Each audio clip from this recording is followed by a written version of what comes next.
Let's say your name is Rudolf Diesel, and you decided, hey, I invented the diesel engine.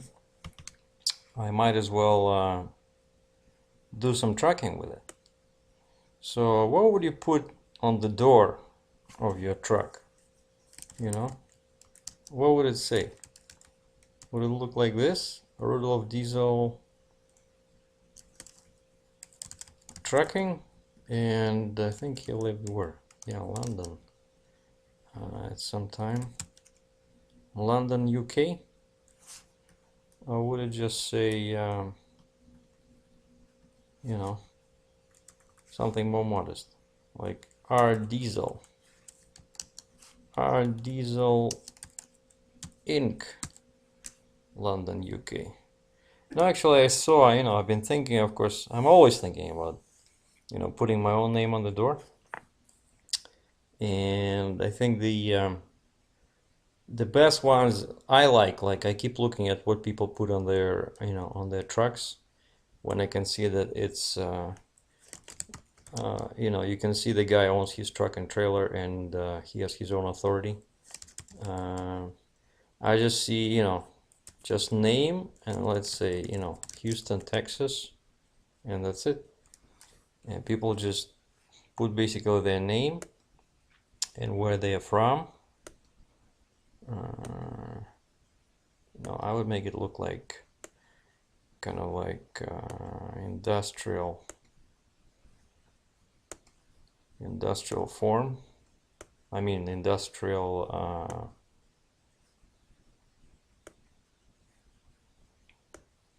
type of typeface. Kind of like no nonsense typeface. And I like playing with all these typefaces on my computer. This one is called Corbel.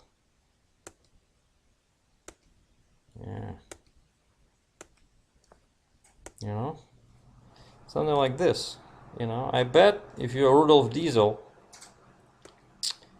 and you drive a truck, yeah, this looks good. And you drive a truck and you're your own boss, and it's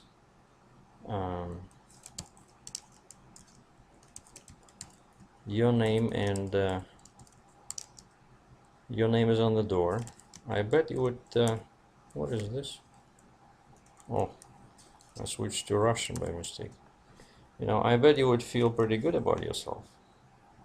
Because people keep asking me, like, why do I pay 25% to Landstar? Like basically one guy asked me what for, like they pay insurance, right? They pay for licensing, and I was kind of thinking myself, wait a second. They take 25%. I still pay for insurance, and I still pay for licensing, like on top of the 25%, there's still a whole bunch of expenses, and I cover them. Like some companies, actually, you can find that they pay for this stuff. Like when I used to work at McKinnon Transport in Guelph, Ontario, I think after the first year, they charge you the full amount of license plates, and it can be like 13, 14, 1500 bucks a year. Then second year, if you stayed with them for the second year, you paid only 50%. And then starting from year 3, they paid it themselves, so this was kind of like an incentive for you to stay with them. And I think I was with them what, like 4 years. Yeah, and then I didn't pay any, I just remembered about this. I didn't pay for the plates. But here at Landstar, it doesn't matter if you're with them 10 years, 15 years, 20 years, you pay for the plates, and they're pretty expensive. The Illinois plates, I think I'm paying about 1,500 bucks a month, and then of course you have to pay that 2290 thing, like heavy haul thing, and that's another 500 bucks. So it's expensive. And I saw some guys, what they do, they put the name, the first name, kind of like in make it small. I guess it's when their company is called actually when the company, you know, has their first and last name in the name, but they wanna look more professional. So I saw that's what they do, you know, they just put their first name like small, right, and then their last name, and then they put the you know, the town they're from. Let's make it the same length. Yeah, I bet this would look good. Rudolph Diesel, Houston, Texas. Wow, you know. Now, of course, we can always change this to Sergey Drachev, Cambridge, Ontario.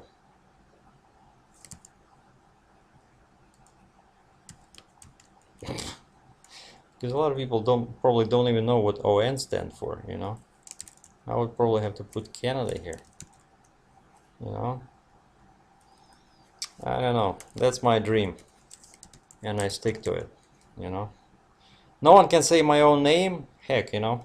Sometimes I even can say it, but I think it's the right of every human being, you know, to dream, make plans, to get better, you know, make more money, and especially in this, you know, trucking economy. I mean, in this economy,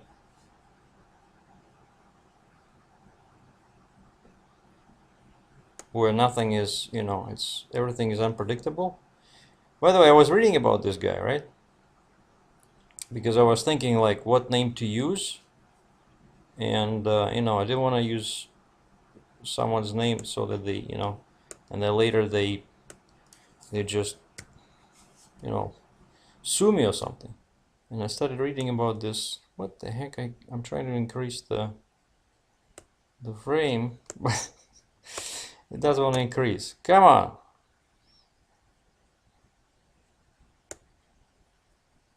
Yeah, it doesn't want to increase. But anyway, the funny thing about this Diesel is that he was an immigrant. You know, a lot of people have bad things to say about immigrants, but actually his parents moved. He was born in Paris, France, even though of course he's German. And it says here that he was born in Paris, France, and his parents were Bavarian immigrants. So he was 12 years old, and then there was a war.